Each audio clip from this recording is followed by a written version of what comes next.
ফের বাড়তে পারে এটিএম পরিষেবার চার্জ। নির্ধারিত সীমার থেকে বেশি যদি উইথড্রয়াল হয় সেক্ষেত্রে এটিএম পরিষেবার চার্জ বাড়তে পারে এবং সেটা কার্যকরী হতে চলেছে 1 মে থেকে। আরো বিস্তারিত আমাদের এই নিয়ে জানাবেন অরিত্রিক ভট্টাচার্য, আমাদের প্রতিনিধি রয়েছেন ফোন লাইনে। অরিত্রিক, কি খবর রয়েছে? নতুন নিয়মে কি আসতে চলেছে?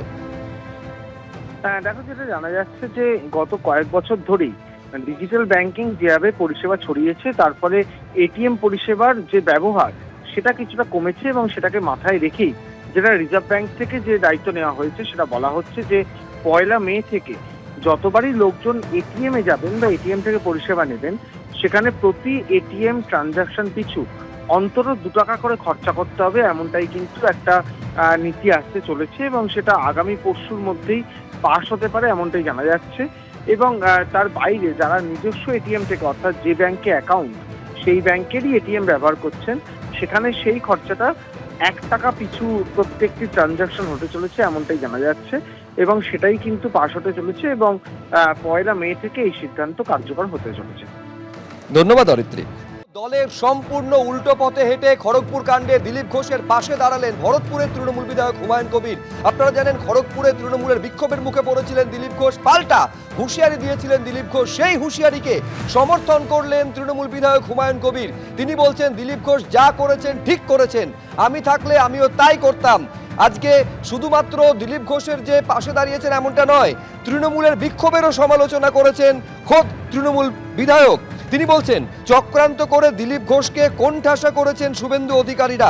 অনেক লাঞ্ছনা সহ্য করতে হয়েছে দিলীপ ঘোষকে, কি করে ধৈর্য ধরবেন? কার্যত দিলীপ ঘোষের স্তুতি শোনা যাচ্ছে ভরতপুরের তৃণমূল বিধায়কের গলায়। একান্ত সাক্ষাৎকারে আর কি বললেন হুমায়ুন কবির, দেখুন।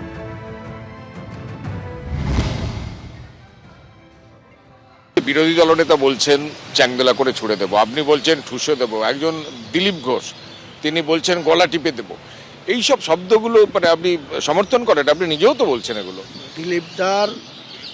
দিলীপদার বক্তব্যকে আমি সমর্থন করি। কেন করি? হ্যাঁ, নিশ্চয়ই করি। কেন করি? বেশ 2015 সালের আগে দিলীপ ঘোষ নামক কোনো ব্যক্তি রাজনীতির বিজেপির রাজ্য সভাপতি হবে তাও কেউ জানতো না, আর চিনতও না, পরিচিতি ছিল না। ওই যে গ্রামে, ঝাড়গ্রামের বোধহয় বাসিন্দা, তো সেখানকার মানুষ চিনত উনি একজন দিলীপ ঘোষ এবং একজন ব্যক্তি। কিন্তু 15 সালে রাজ্য সভাপতি হওয়ার পর 16 সালে খড়গপুরে যেতে দাঁড়িয়ে এমএলএ হয়েছেন। তারপরে 19 সালের পার্লামেন্ট ইলেকশনে 2 থেকে 18টা সিট এনে দিয়েছেন। 21-এ ওনার নেতৃত্বেই 77 হয়েছে। কিন্তু ওই ভদ্রলোককে তার দলের মধ্যেই এই শুভেন্দুর মতো লোকরা তাকে তার এক্সিস্টিং একটা এমপি সিট সেখান থেকে তাকে সরিয়ে বর্ধমানে পাঠিয়ে দিল। তো এই ধরনের লোকের মেজাজ কি করে ঠিক থাকে বলুন? তার দলের লোকরা যদি এক্সিস্টিং জায়গা থেকে তাকে সরিয়ে ওই একজন মহিলাকে নিয়ে এসে দাঁড় করিয়ে দিয়ে সেও হারলো, ওকেও হারালো, তো দিলীপ দা কোন এতে ধৈর্য ধরবে?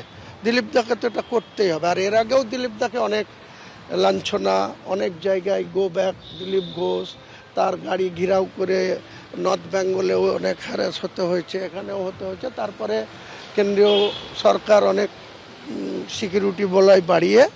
তো আমি কিন্তু দিলীপবাবু, আমি হলেও এটা করতাম। আমাকে যদি কেউ বারবার আক্রমণ করে, আমাকে যদি কেউ স্বাভাবিক চলাফেরায় বাধা দেয়, তাহলে তাকে তো। কিন্তু যারা করছেন তারা তো তৃণমূলের সমর্থক। দেখুন, আমি তৃণমূল করছে না বিজেপি করছে, একজন মানুষ তো করছে।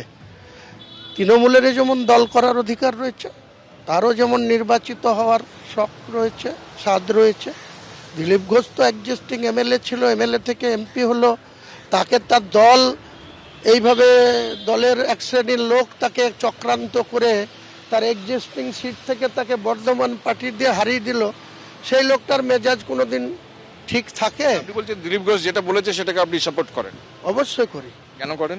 ওই একটা কারণেই করি যে দিলীপ ঘোষকে যদি কেউ ধাক্কা দেয়, তো দিলীপ ঘোষ আমাকে যদি কেউ ধাক্কা দেয়, আমি যেমন, আপনারা বারবার বলছেন আমি কেন বলেছি ঠুসো দেবো, বলেছি চ্যাংদোলা করলে আমি ঠুসো দেবো। চ্যাংদোলা যদি উনি পিছান, আমিও ঠুসো দেওয়ার কোনো প্রশ্নই নাই, পিছাবো। আপনি আমাকে ঢিল ছুড়বেন, আমি আপনাকে রসগোল্লা পুরস্কার দেবো নাকি, আপনার বাড়িতে রসগোল্লার হাঁড়ি পাঠাবো নাকি? তো দিলীপ ঘোষকে যদি রাস্তায় কেউ হেনস্থা করে, তাকে যদি পদে পদে, ও কি করতে গিয়েছিল? আমি যা দেখেছি, ওর এমপি ছিল, সেই এমপির অ্যালটমেন্টের টাকার একটা কোনো রাস্তা না কোনো কিছু উদ্বোধন করতে গিয়েছিল। তা সেটাতে বাধা দেওয়ার তো কোনো দরকার নেই, কেন বাধা দিতে হবে? বলছেন ওনার যে বক্তব্য সেটাকে আপনি সমর্থন করেন। আমি বললাম তো আপনাকে, বিশেষ বিশেষ কারণ থাকে। কাউকে আননেসেসারি যদি কেউ হ্যাকেল করে, আননেসেসারি যদি তার রাস্তা ব্যারিকেড করে, আমি ওনার স্টেটমেন্টগুলো দেখেছি, ও বলছে ও আমার রাস্তা ব্যারিকেড করবে, আমি ওর উপর দিয়ে গাড়ি চালিয়ে দেবো। তো সবাই সে সাহস দেখায় না। দিলীপ ঘোষ বলছে যে আমার গাড়ির সামনে শুয়ে পড়লে আমি করতে পারি, সে যদি আমাকে আননেসেসারি কেউ ব্যারিকেড করে আমি করতেই পারি, এটা বলছে। দিলীপ ঘোষের এইসব বক্তব্যকে আমি বিরোধিতা করব না।